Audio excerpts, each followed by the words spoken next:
Hello, lovely people. I am excited to be here with you this afternoon to talk about the truth of our reality.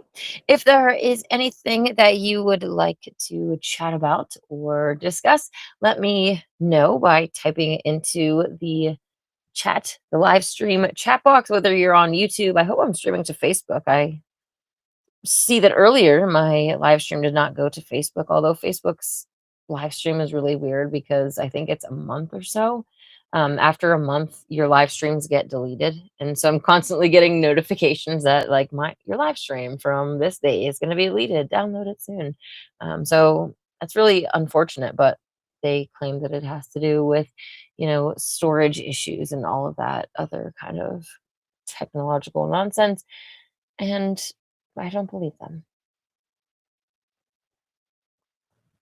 Anyways, the thing that I mainly wanted to talk to you today about was the situation with the Iran war and some of the different things that are going along with that situation. We often are not even told the true history of our reality, and even the history that we are told, even the hidden history, like how much of this stuff is even true. We're still given surface level explanations and storylines to follow and latch onto and to believe. So sweet. David D says, I am on Facebook. Cool. Thanks for letting me know. So yeah, with this Iran war, obviously you know that I am of the Green Line Army and we are nonviolent. And obviously in the stories that we read about Judah and others that are actually saving people or engaging physically with others, they're always trying to protect someone and and doing what is appropriate in that situation to get out of the situation. The mental attitude in it is not aggressive or trying to hurt the person or anything that would, you're not going in there trying to cause harm or even send them to meet their maker. You're simply just trying to stop them from doing what they're doing. And yeah, I've been posting in the Green Lion Army some different, like, not necessarily Tai Chi, but what was this? Kisai. I'm not really sure if that is how you actually pronounce it, but this, why don't I just pull up the screen and do a screen share? Why not? Because what else are we doing today besides for talking about the truth of our reality? Cool. Let me share this with you. Oh wait, that's not what I wanted to do. Come back. Wrong screen. Don't show them that screen. Okay. There was nothing on that screen that was inappropriate or anything. Okay. Okay. Ooh. So what would you say if I'm here? What would your first position that you do? Can we break that down real quick? Let me just make sure that you This okay can hear them and you can't hear me.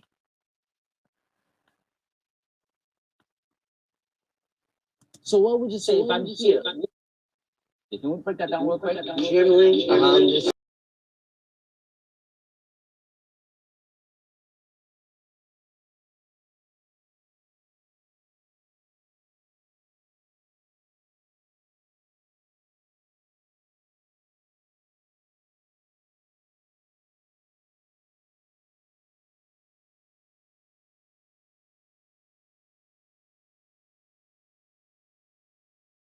I felt the elbow. It's referred to as a ram attack or a Ram pinch attack. attack, right? Wow, that's crazy. And so your idea of objection is always create a frame, and then basically run forward to Right, or bounce off of the structure. What do you mean bounce off the structure? Well, like earlier, I can Oh my gosh! I can create energy, or I could use the lower right. I'm gonna stay so far away because that's crazy. Right. The amount of speed from there, that's insane. So what would you say if I'm here? What would your first position that you do? Can we Let me make sure myself is unpaused. At the beginning, I think I might not have had the noise sharing, but this form of fighting, which is really interesting, which all of these different forms of fighting, like the whole idea of Zion, like you can go and practice different forms of martial arts or different things that you feel called to maybe do more structured form. But there's a spontaneity as well that goes along with Zion. And the whole point that I was actually going to make is that you can learn from these different teachers doing different things, but then you always want to make sure that you are coming back to touch the good books foundation and make sure that you're using these techniques in a self-defense mechanism or self-defense manner rather than, trying to hurt someone.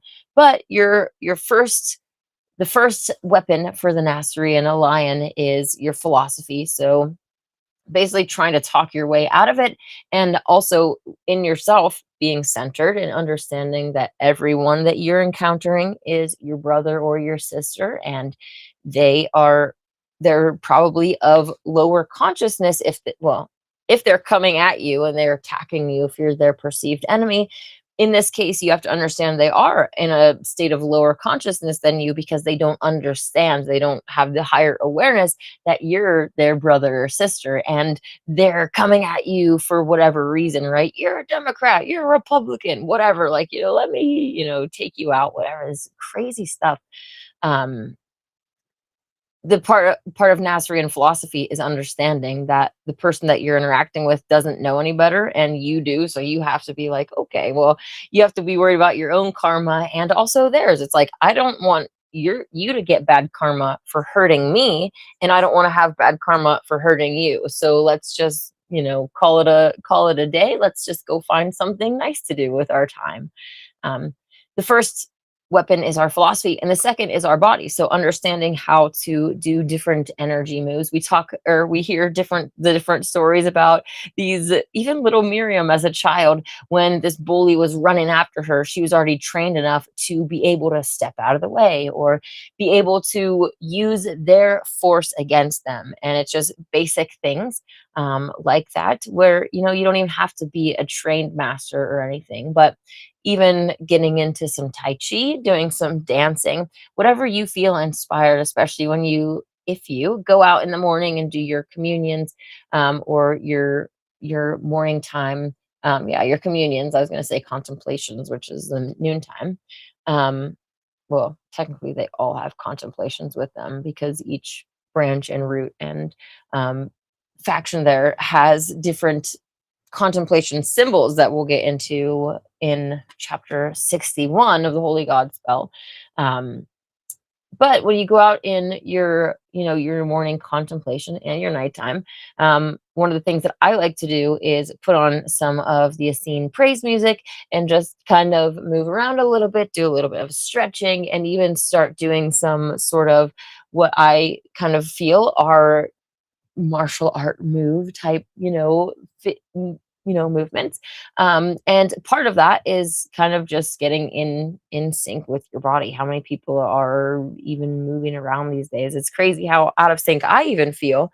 Like before, even last year, around here, I didn't go out dancing to like ecstatic dance or really try to express myself, not dancing like with somebody, but like dancing as in a form of expression of myself, to be able to create and flow and just really move in my body in different ways that, I mean, it's not like they have breaks in school for everybody to take a dance session, but they should, both male and female. We should all be able to express ourselves and be laughing and joyful in all of these things. I don't remember the exact quote, but it was something to the extent of like, if you would go to a Native American healer and you had some sort of illness, they would say, when was the last time that you danced? When was the last time that you sang, right? These different ways of expressing ourselves that we aren't necessarily used to, that can help feed illnesses, especially even just thinking about energy getting stuck in different spots on the body. People do like, tapping and rebounding, like jumping up and down, to try to get that energy moving. Because if it stays inside, one of the things that's coming to mind is grounding, getting outside and physically putting your feet on the ground. There's scientific studies that show like the inflammation, kind of the same idea, the stagnant energy, the stagnant stuff. It's this swollen energy that's just not moving, it's not processing properly. Just going out and touching the ground. I don't remember the exact time. There's a documentary called Earthing on YouTube. It's available for free. That goes into the scientific aspect of earthing, of grounding, and how cool, like almost instantly, I'm pretty sure that they said like the second someone's, you know, being it touches the earth, this triggers this reaction. And what I like to think of is not just the electrical portion of it, and like kind of grounding out that energy, but when you're, connecting with your mom and you're a baby and your mom puts you and you're just like laying here, your head is on her chest. That's that same loving kind of comfort that comes from the Mother Earth and is available for all of us. So get out there and ground and hug some trees. Cool. As far as Zion, David D says Zion is the only divinely inspired martial art. Judah was gifted the original art by God. Absolutely. And it was gifted at the appropriate time. It wasn't something that Judah had studied. It was in the moment it needed to happen. And so he was gifted that ability. It kind of reminds me of the idea of, in the mainstream Bible, we hear about this evidence of speaking in tongues, and we're going on a little side journey here. But growing up in like evangelical Christian church, if you haven't heard like Kenneth Copeland speaking in tongues and them like like, man, I can't even do a good impression of it because it's just so bizarre, and I don't want to like open up my mental faculties to whatever is going on, because I actually since then have seen other people do this and seen what I know was a demonic encounter of somebody after people were chanting and kind of using tongues language. But my whole point was that growing up, I had that idea that it was this gibberish language that is just like whatever. But when you actually study more into it, it's more like these men were given this divine ability to speak in different tongues that they had not studied before, they had not necessarily heard, but they were gifted in that moment to be able to speak those languages in order to speak to the people that they needed to. So way different than some might call it. Well, they say talking in I almost said spuns. Talking in tongue, speaking in tongues. That's what I was doing wrong. The other one is like Deva language, and there's angel languages, or light language is something that they do around here on Mount Shasta. That it's all this kind of, all of these languages are similar, and to us it sounds like mumbo jumbo, but from what I've seen, powers can really be summoned with these vocalizations.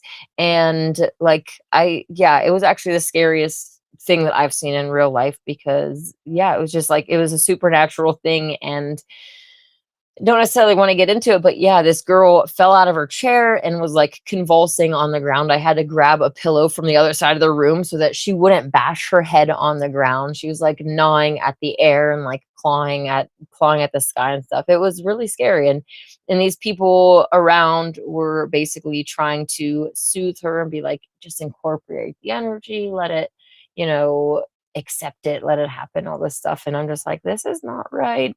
So I don't trust any of those languages. But anyways, Zion, divinely inspired at the time when it is appropriate. That's really, really cool that we all have the connection not only to our higher selves, but also to God and Goddess. And the more that we do the morning and evening communions, the stronger connection we have with those branches and roots, those angelic, those powers that that are there to be had for us. So, yeah.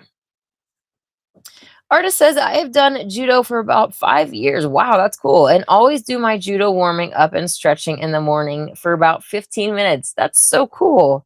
I will write judo on my list here of things to kind of, oh, cool. It means gentle way. It is an unarmed modern Japanese martial art, combat sport, Olympic sport, blah, blah, blah. Cool. No disrespect meant by the blah, blah, blah. I just, they're just saying all these categories of sports that it is. Um, cool. Focus on throwing opponents to the ground, immobilizing them with a pin, or compelling them to submit through joint. I wish they would give us the whole sentence.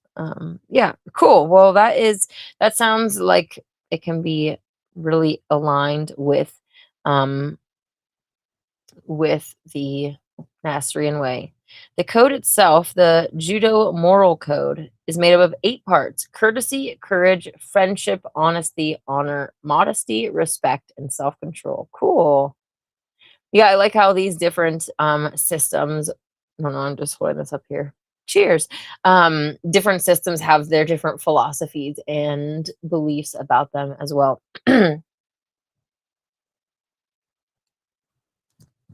David says, Trump promised no wars, but actually started more wars than any other president. I'm not really sure about the tally, but I do know that there have been a lot of rumors of wars, and it's funny. Well, not funny. It's not funny at all. But on one hand, people saying that we're not going to war. Then on another hand, saying one of the quotes by Trump was, what does it say? I have a little meme that I saved. Anyways, basically saying that there's a lot of casualties in war. Here it is. The lives of courageous American heroes may be lost. That often happens in war. So, yeah, and even rumors about Israeli our troops being sent over there to, help them and different things like that.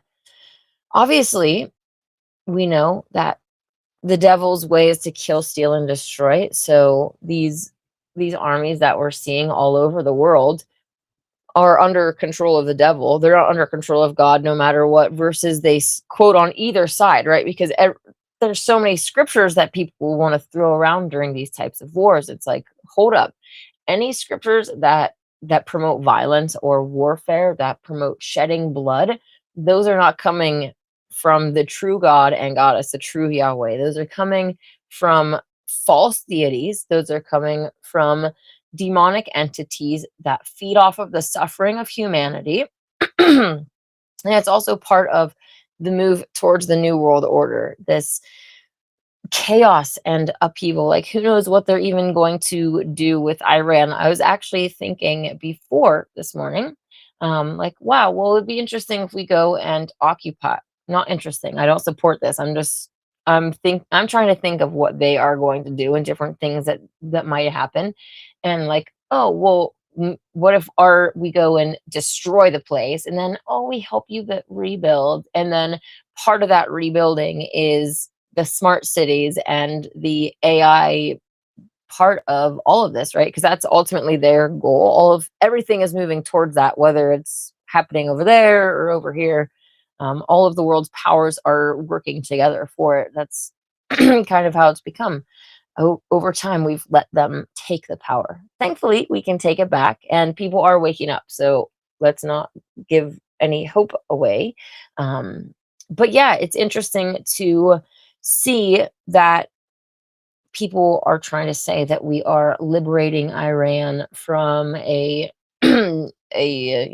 terrible government and liberating women while they bomb girls' homes or girls' schools, whatever. But did you know that our own government, our own CIA, our own, I don't want to say our because it's not ours, the US, literally went into Iran and caused problems way back when to get them to this place. Obviously, they're not the ones that established or created Islam or stuff like that. But I wanted to share this video with you. It is about 20 minutes, but I didn't know this stuff until I saw it this morning. And so it's interesting because this is stuff that is kind of like known history, stuff that's swept under the rug, of course. But in this video, they'll say that even Obama admitted to it, that it's like CIA declassified documents and different things like that. So all these things are just,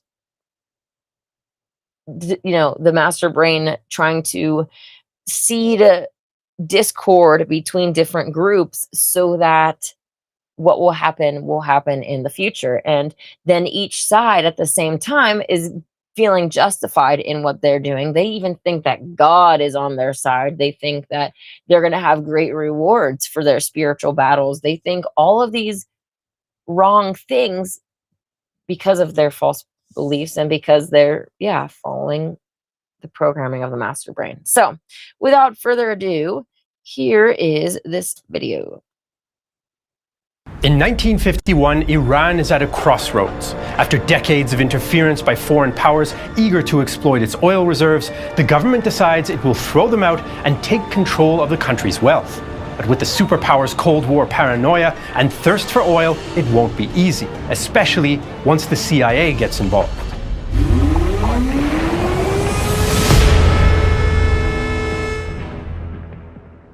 By the early 1950s, Iran has experienced decades of upheaval. In 1921, Reza Shah Pahlavi comes to power in a British-supported coup and begins a program of modernizing and westernizing the country on the Turkish model, while at the same time resisting British and Soviet influence.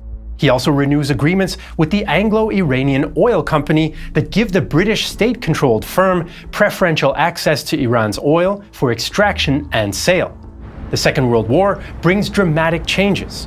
In 1941, British and Soviet troops invade neutral Iran to get control over its oil, prevent German influence, and open a route for military aid to the USSR. They exile Reza Shah and replace him with his son, Mohammad Reza Pahlavi, who takes the royal title of Shah. The Soviets also try to muscle their way into Iranian oil in 1944, but they fail.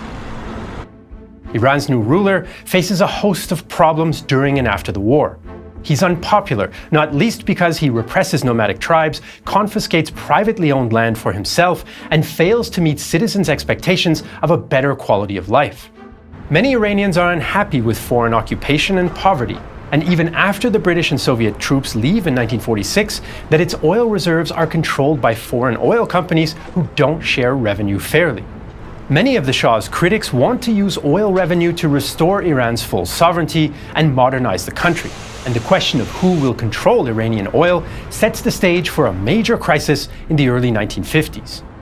Some parties support the Shah's position, who wants stability and to continue to benefit from the oil deal with the British. The large communist Tudeh party wants the Soviet Union to have some control. The Islamist terrorist movement Fadayin-e-Islam opposes foreign control, wants a theocracy, and assassinates several high-ranking politicians. But the most important political force is Mohammad Mossadegh's National Front, a broad coalition of leftists, centrists, nationalists, and even conservative clergymen like the influential Ayatollah Kashani. This mixed group is held together by opposition to British influence, the wish to empower parliament at the expense of the Shah, and the desire to bring the oil industry under Iranian state control by nationalizing it. In 1951, the parliament elects Mossadegh prime minister with a large majority. He's a wealthy landowner and a monarchist, but introduces sweeping reforms, including more rights for workers, social security, and a tax on landowners. Mossadegh's priority, though, is getting the British out and nationalizing oil.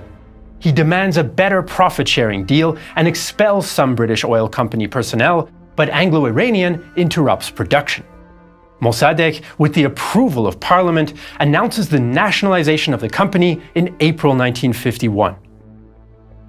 Long years of negotiations with foreign countries have served no purpose. The Iranian state prefers to control its own oil production. Thanks to the nationalization of the British company, we can combat corruption in our country. Our oil profits will enable us to review our entire budget to fight poverty, sickness, and underdevelopment.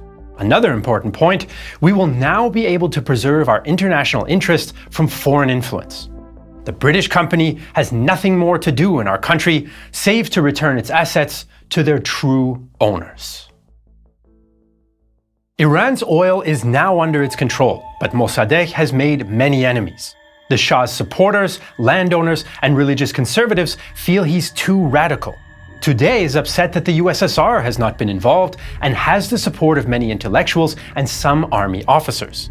The Islamic extremists even try to assassinate Mossadegh since he won't introduce Sharia law. The economy also suffers since there are not enough trained Iranians to run the oil wells.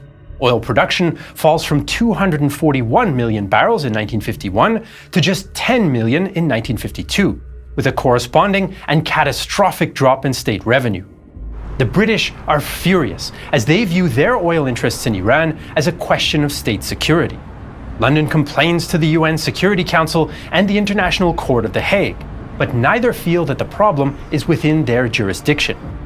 The British sanction oil sales, their forces carry out military exercises in the region, and opposition leader Winston Churchill even suggests a coup. London does pressure the Shah to get rid of Mossadegh and appoint a more compliant prime minister, and British MI6 agents secretly support anti-government protests, although the Foreign Office sees a danger in half measures. Until we made it perfectly plain that we see no possibility of reaching an agreement with Dr. Mossadegh, the growing opposition to him will be unwilling to commit themselves to the point of bringing about his overthrow. Meanwhile, the United States worries that conflict between Britain and Iran might play into the hands of their Cold War rivals, the Soviets, when in reality, Moscow has a poor opinion of Mossadegh at this time. In fact, the CIA has been quietly trying to limit the Tudeh party's growth for several years. So President Truman sends diplomat Avril Harriman to Iran over British objections. Many Iranians, including the government, see the US as a fairer partner than the British, especially because the US has no major economic interests in the country. Harriman does convince the British to restart talks, but these fail and he blames Mossadegh for being unwilling to compromise. Still, Truman and Secretary of State Dean Acheson are skeptical of British motives and veto a British plan to occupy the port of Abadan. The Shah, meanwhile, fears Mossadegh's reforms and the danger of conflict with Britain. He even fears, as he will later write, for the monarchy's very existence. The worst years of my reign, indeed of my entire life, came when Mossadegh was prime minister. Every morning I awoke with the sensation that today might be my last one on the throne. When Mossadegh resigned suddenly in July 1952 after an argument over who should control the military, the Shah appoints Ahmad Kavam in his place. Mossadegh is still popular among the people, and now even some of his political rivals are outraged. Kavam must know that the people will not submit to his colonialist policy. It is not by terrorizing people that he will manage to govern. If need be, I shall call Iranians to a holy war, the jihad, against all foreigners and their mercenaries who want to steal our country's assets and endanger its independence. Most parties support a 5-day uprising following Mossadegh's dismissal.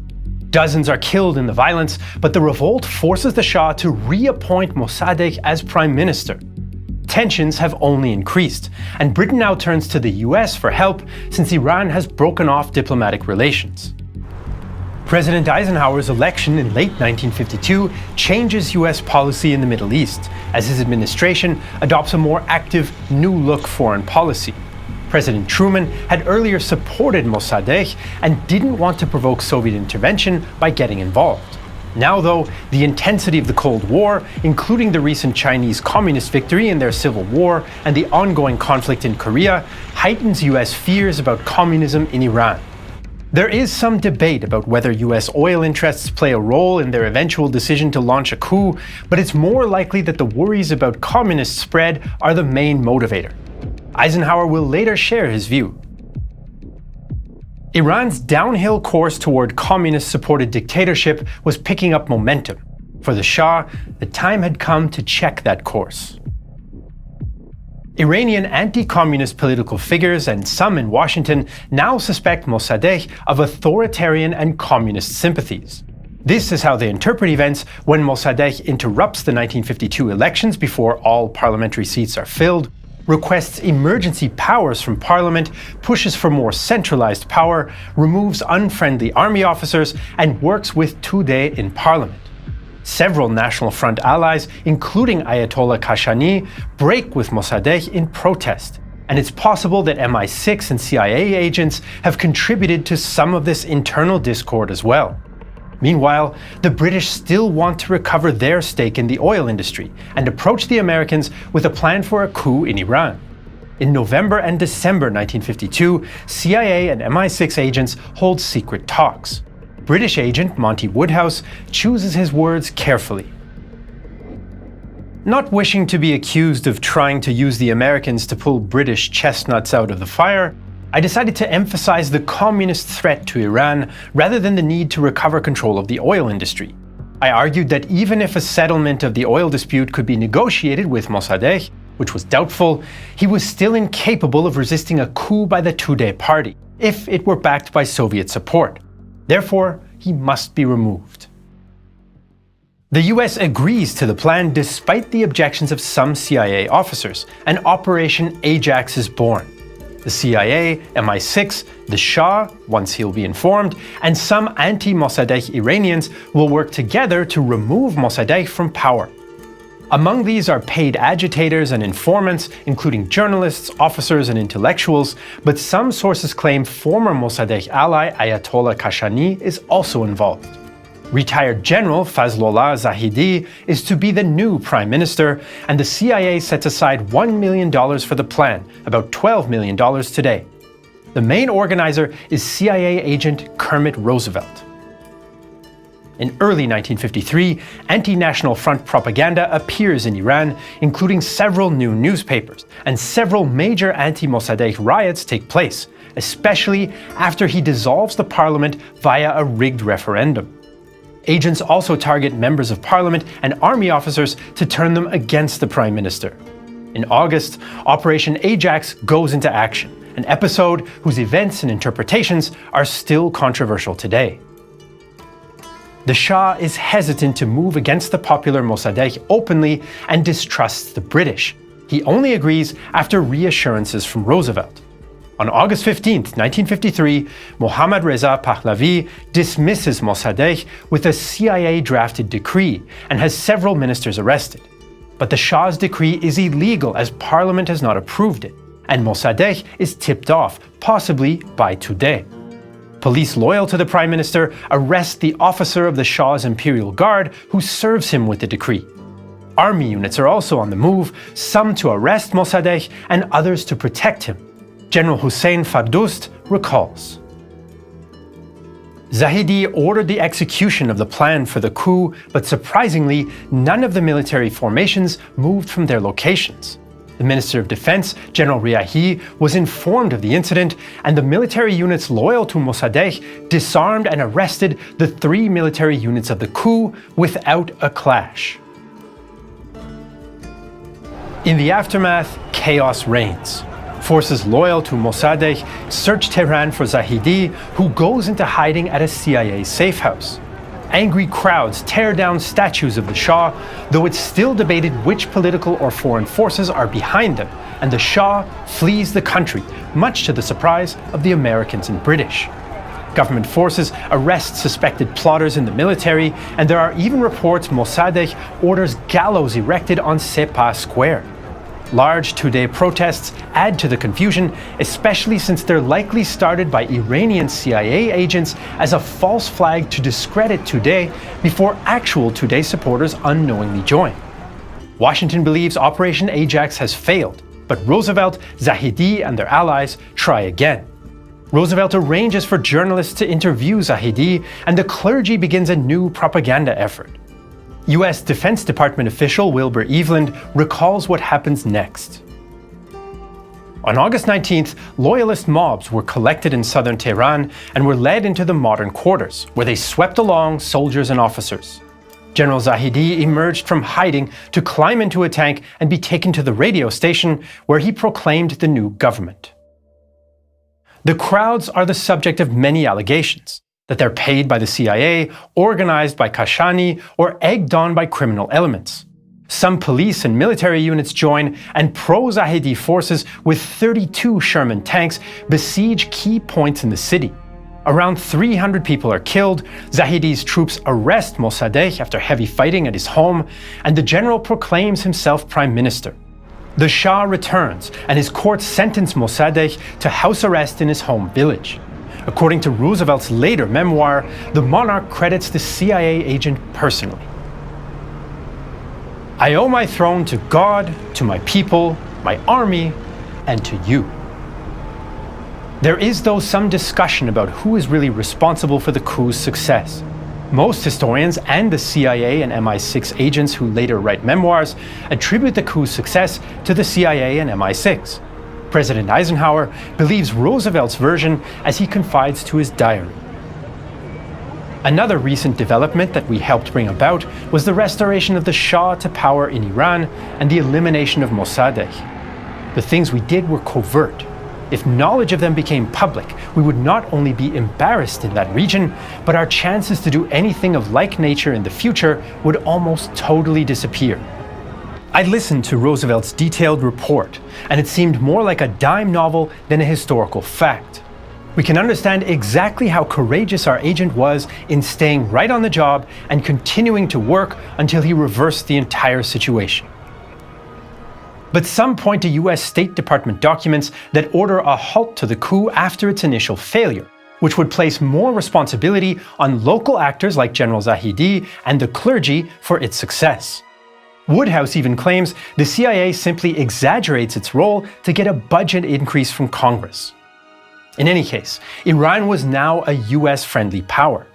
The Shah's government supports US interests and opposes Soviet ones most of the time, and the Anglo-Iranian Oil Company, soon renamed British Petroleum, resumes the extraction and sale of Iranian oil, now joined by US companies. The success of Operation Ajax helps encourage the US to sponsor other Cold War coup attempts in years to come, including in Guatemala, Egypt, Indonesia, and Cuba. In Iran, the Shah and Zahedi crack down on internal enemies. The government declares opposition parties illegal, hunts down Islamic groups, sidelines Kashani, and represses Tudeh and the remainder of the National Front. Another step in authoritarian rule is the creation of the Shah's secret police, the Savak, who will soon strike fear into most Iranians. US intervention based on Cold War fears of communism creates a powder keg in Iran. It will take more than 50 years for future President Barack Obama to admit the US role in the 1953 coup, and by then, Iran will have faced even more dramatic upheavals. Since you made it to the end of this video, you're probably a fan of detailed history. Well, maybe we're not a fan of detailed history documentaries, but I thought that was really interesting. Like I said, I didn't know really anything about that until this morning when I was doing research and uncovering lots of things. The awakening experience started for me in 2015, and I know there is a lot yet to uncover, both regarding the real truth of our reality and the fake history that they tell us, what is real and what isn't, right? Even from a young age in history class, I was like, well, the history book is written by the winner. So how much of this is actually true? And how much of this is actually going to be relevant to my life today? Of course, knowing about these kinds of things would be very relevant, but that's not what they teach in school, right? They're not telling us about how this whole situation with Iran has been going on for such a long time, and we've been doing some really sneaky stuff and all this nonsense.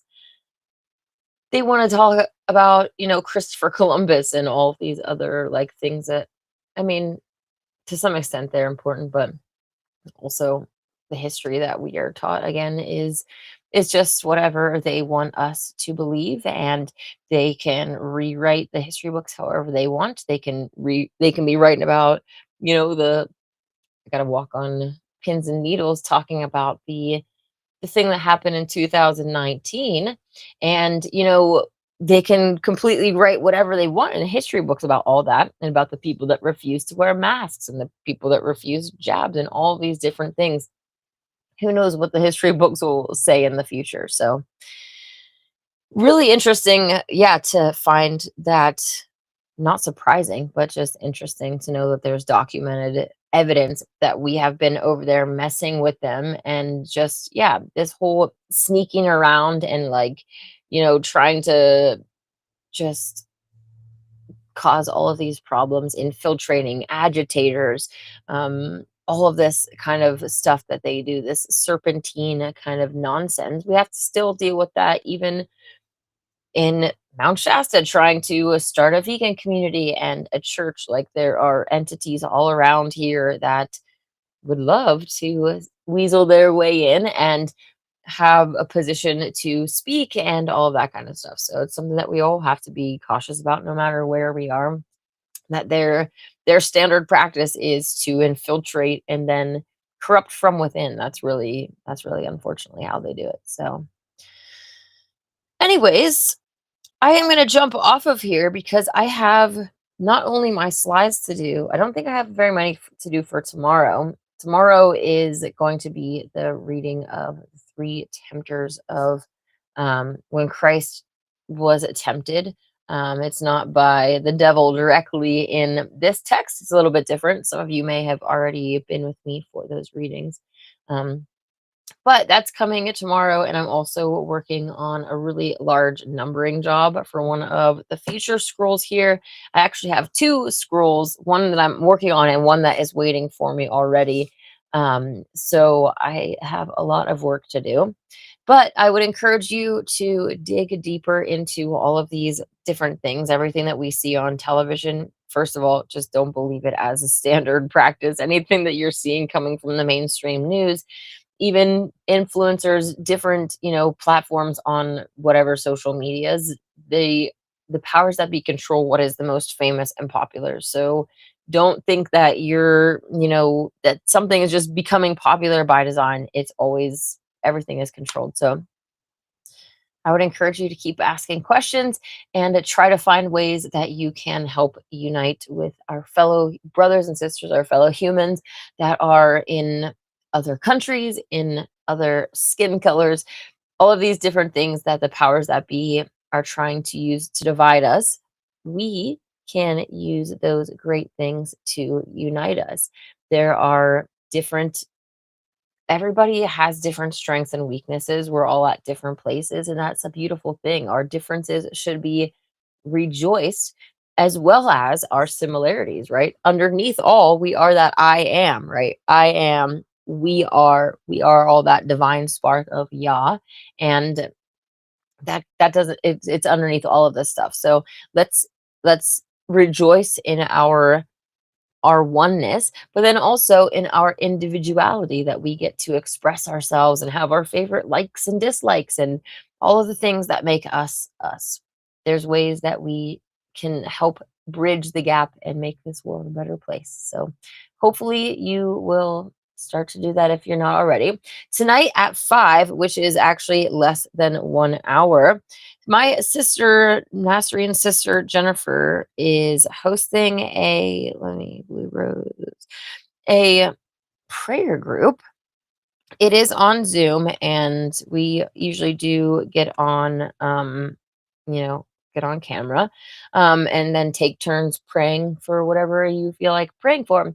So at 5 p.m., the link is in the description here to get on to the Facebook group. I would love for you to join us and say a little prayer if you feel so inclined. Artist says that Christopher Columbus wanted a quicker route to India, but he did not want to go the shorter route through the Middle East, where they has to pay money to pass through. So they thought, let's go another route, and he went up in America that he thought was part of India. Interesting. Yeah, that's it. I vaguely remember learning some other things about, well, actually, the one thing that did pop right into my mind right now is the most recent allegation was that at the same time that Christopher Columbus and all of these people are leaving Spain, Spain was kicking out a group of people that have been kicked out of other locations, if you know what I mean. And that at that time, Spain like became a golden age because they were kicking out this group of people, and it's just interesting. I'm saying it's an allegation because I'm not saying that that's the truth of our reality, but yeah, it's interesting how even the powers that be, because in the story of Christopher Columbus, isn't it like the king and queen that want him to go and do it, like, or wait, maybe he just goes to them. I don't know. But anyways, they funded it, whatever. The powers that be have ways to shift people around and different things as well. Even giving us this illusion of freedom and exploration. Then they get regular humans to jump on board and be like, yes, let's go. And then they get there and it's like, this is not what I expected. Okay. And then, and the rest is his and her story. That's how we got here. So thank you all for joining. Artist says, and ain't it strange where the old Russian maps of America? Where are the old Russian maps of America? Well, we could definitely talk about some old maps in the future. It's really interesting to look at old maps and how different some of them are, and how, especially some of them showing an actual like island or mountain in the center where we say Mount Meru is, and yeah, allegations too of there being the Garden of Eden there, potentially right underneath God's throne underneath Polaris. So, yeah, I'd love to jump into some maps at some point. One of my problems with maps is that you have to kind of trust the people that made them, and I can't say I know any trusted cartographers. Let's just put it that way. And so it's kind of like I just have to believe what they say. Of course, with Google Maps and stuff, you can get in your GPS and drive around, which I mean, I'm not sitting there actually calculating if the miles are the same, but at least the timing is right. But that's not to say that there are things that are not on the access points that we have, that, different islands and stuff. So um anyways, that being said, I hope that you have a wonderful day. And any of these different topics that you want me to talk about, it's usually easier if I have a little bit of a warning, if it's something more detailed. But otherwise, I like just to talk to you anyway. So tonight at 5 p.m., in less than 1 hour, prayer group, if you're interested, I hope that you join. If not, tomorrow at noon, I will join you, or please join me. I will have you join me. Come on, I'll have you do that, for noontime feast contemplation and to read the next chapter in the Holy Megillah. Have a wonderful day. May